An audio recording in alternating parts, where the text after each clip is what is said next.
ఈరోజు ఒక 5th month first time pregnancy ఉన్న పేషెంట్ వచ్చారండి. వాళ్ళ మదర్ నన్ను ఈరోజు స్కాన్ చేసేటప్పుడు ఒక క్వశ్చన్ అడిగారు. ఏం క్వశ్చన్ అడిగావమ్మా? మా పాప నార్మల్ డెలివరీ అవుతుంది. ఇది క్వశ్చన్ అండి. సో ఇలా ఈమె కాదు, చాలా మంది అకంపెనీ అవుతుంటారు కదా పేషెంట్తో పాటు, వాళ్ళు ఈ క్వశ్చన్ అడుగుతుంటారు. ఈవెన్ 3వ నెలలో కూడా అడుగుతారు. 3వ నెలలో, 5వ నెలలో, 6వ నెలలో మా అమ్మాయికి నార్మల్ డెలివరీ అవుతుందా అని అడుగుతుంటారు. సో నేను నిన్ను కొన్ని క్వశ్చన్స్ అడుగుతాను, నువ్వు నాకు దానికి ఖచ్చితంగా సమాధానం చెప్తే నేను నీకు ఆన్సర్ చెప్తాను.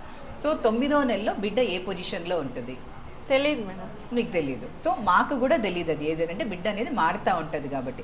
బిడ్డ బరువు ఎంత ఉంటుంది? అది కూడా తెలియదు. సో అది కూడా తెలియదు. సో బిడ్డ పొజిషన్ తెలియదు, అంటే అడ్డంగా ఉండొచ్చు, నిలువుగా. బరువు అంటే మనం అందాజుగా చెప్పొచ్చు, ఒక 2 ముక్కలు 3 కేజీలో వస్తుంది అనేసి. ఉమ్ము నీరు ఎంత ఉంటుంది? అది కూడా తెలియదు. సో తెలీదు.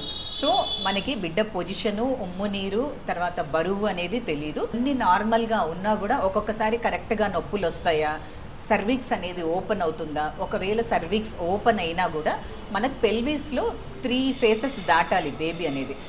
పెల్విక్ ఇన్లెట్ ఉంటుంది, మిడ్ పెల్విస్ ఉంటుంది, అవుటర్ పెల్విస్ ఉంటుంది. ఒక్కొక్కసారి ఇన్లెట్ అండ్ మిడ్ పెల్విస్ దాటినా కూడా అవుటర్ పెల్విస్ బిడ్డ దాటడం అనేది జరగదు. 2వ నెలలో కానీ 5వ నెలలో కానీ మనము కాన్పు నార్మల్గా అవుతుంది అనేది చెప్పలేము.